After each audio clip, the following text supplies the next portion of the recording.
हाय guys, once again welcome back. और आज की इस वीडियोस के अंदर हम कवर करेंगे कि what are the data tables and how we can implement the data table on our table. ठीक है, तो ऐसे पिछले वीडियोस के अंदर हम लारावेल की सारी चीज़ें कवर कर रहे थे और आज भी हम लारावेल का जो हमारा पोस्ट का हमने क्रेड बनाया था उस पर हम डेटा टेबल्स को इम्प्लीमेंट करेंगे। हम सबसे पहले समझते हैं डेटा टेबल्स क्या होते हैं, इनकी कितनी टाइप्स होती हैं और इनको हम किस तरह से स्टेप बाय स्टेप इम्प्लीमेंट कर सकते हैं।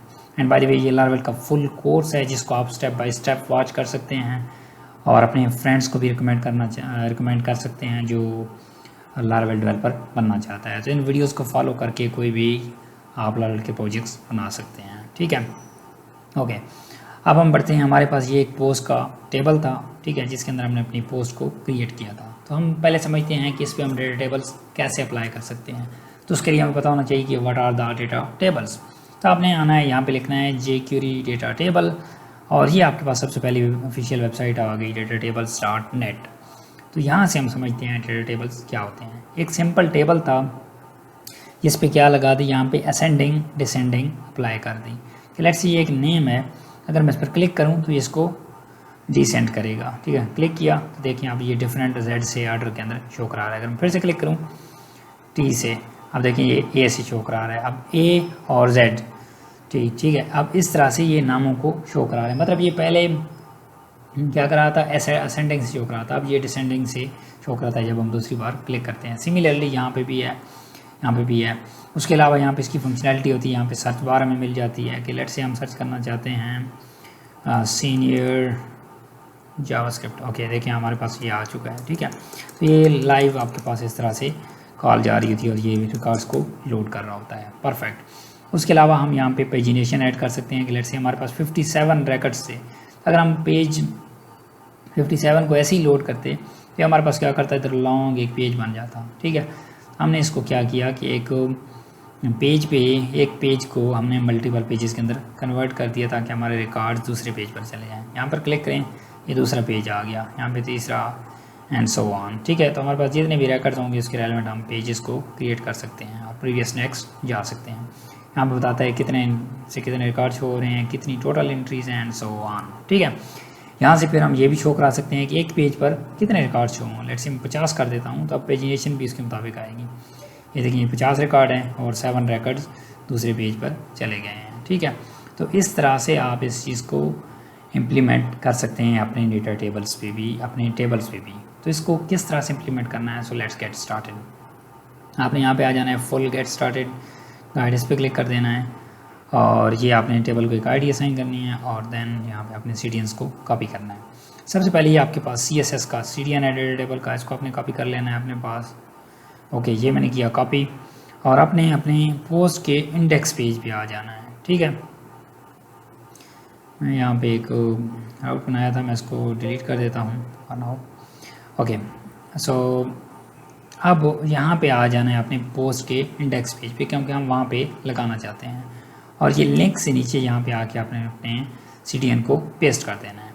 उसके बाद आपने अपने JS सेक्शन के अंदर आ जाना है और यहाँ पे आपने क्या करना है, इसको कॉपी करना है स्क्रिप्ट वाले को और इसको कॉपी करके यहाँ पे पेस्ट कर देना है। तो इसके लिए हमारे पास CSS का CDN रिक्वायर्ड होता है और JS का CDN, जो कि दोनों हमने ऐड कर लिए हैं।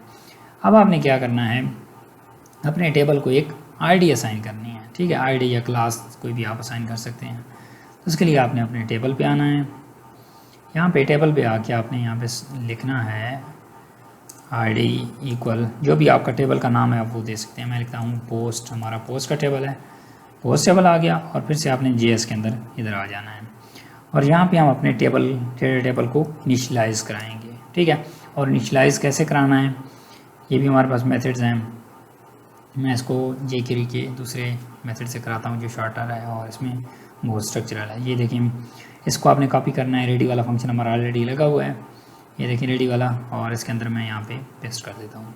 यहाँ पे आपने वही ID देनी है जो आपने टेबल को असाइन की थी, पोस्ट टेबल और डेटा टेबल। सेव करें और यहाँ पे आएँ, लेट्स गेट रिफ्रेश। देखें हमारे पास ये भी डेटा टेबल के अंदर कन्वर्ट हो चुका है। अगर मैं टाइटल पर क्लिक करूँ तो देखिए हमारे पास लारावेल 10, लारावेल 11 इस तरह से इसको सॉर्ट कर रहा है। डिस्क्रिप्शन दोनों सेम है, इस केस के अंदर सॉर्टिंग हो रही होगी लेकिन हमें एक्चुअली पता नहीं चल रहा होगा। You can notice this using this image.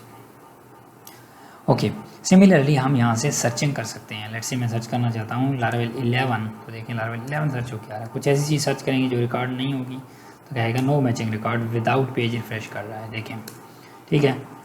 Then उसके बाद ये क्रॉस है, इससे भी आप ख़त्म कर सकते हैं। दैन उसके बाद देखें कितनी एंट्रीज़ हैं और कौन से पेज पर हैं और कितनी टोटल एंट्रीज़ हैं। पेजिनेशन भी आ रही है। अभी ये डिसेबल्ड है क्योंकि हमारे पास रिकॉर्ड्स कम हैं, और यहाँ से आप शो करा सकते हैं कि कितने रिकॉर्ड्स को आप पेज पे शो कराना चाहते हैं, ठीक है। तो इस तरह से आप अपने टेबल्स पर इम्प्लीमेंट कर सकते हैं डेटा टेबल। और मैंने आपको बताया था कि डेटा टेबल्स हमारे पास दो तरह के होते हैं, एक हमारे पास क्लाइंट साइड डेटा टेबल होते हैं और एक सर्वर साइड डेटा टेबल होते हैं। और हमने ये क्लाइंट साइड डेटा टेबल्स को इम्प्लीमेंट कर लिया है, और नेक्स्ट वीडियो के अंदर हम सर्वर साइड डेटा टेबल्स को डिस्कस करेंगे। तो समझते हैं कि सर्वर साइड डेटा टेबल्स और क्लाइंट साइड में मेन डिफरेंस क्या है। बेसिकली जो क्लाइंट साइड डेटा टेबल्स होते हैं, लेट्स से आपकी डेटाबेस के अंदर 1000 पोस्ट मौजूद हैं, ये 1000 पोस्ट को एट वंस गेट कर लेते हैं, और यहाँ पे अगर आप 10 रिकॉर्ड शो कर रहे हैं तो जस्ट वो 10 रिकॉर्ड्स आपको शो कराते हैं। देन नेक्स्ट आप करते हैं तो नेक्स्ट रिकॉर्ड्स आपको गेट करते हैं। तो मेन चीज़ है कि 1000 रिकॉर्ड को एट वंस गेट कर लेते हैं। जो सर्वर साइड डेटा टेबल है उसमें अगर आप 10 शो करा रहे हैं तो वो जस्ट 10 सर्वर से गेट करके लाएगा, बाकी जो 900 होंगे वो वहाँ से पुल नहीं करेगा। और इसकी एक बेस्ट एग्जांपल है कि लेट्स से इसका मेन यूजेज समझते हैं आप। लेट्स से आपकी 1 मिलियन पोस्ट हैं, और अगर आप 1 मिलियन को एट वंस लोड करेंगे तो आपका पेज लोड होने पे 1-2 मिनट लगा देगा, ठीक है, जो कि यूज़र ये बर्दाश्त नहीं करेगा। कितना ज़्यादा टाइम लग रहा है, या 1 मिनट या 2 मिनट ज़्यादा मैं कह गया हूँ मे बी। अगर आप इसको समझिए तो तकरीबन मे बी 10, 15, 20 सेकेंड या 30 सेकेंड्स इतने तक ले लेगा, ठीक है। तो अब क्लाइंट इतना वेट नहीं करेगा जो भी आपकी वेबसाइट को विज़िट कर रहा है यूज़र। तो इसलिए आप क्या करते हैं, जितने भी आपके रिकॉर्ड्स हों आप सर्वर साइड डेटा टेबल्स को यूज़ करते हैं। तो उससे क्या होता है कि वो सिर्फ 10 या 100 रिकॉर्ड्स को लोड करता है, बाकी मिलियन जो रिकॉर्ड्स होता है, ठीक है, उसको एडवांस लोड नहीं करता। This is the main difference.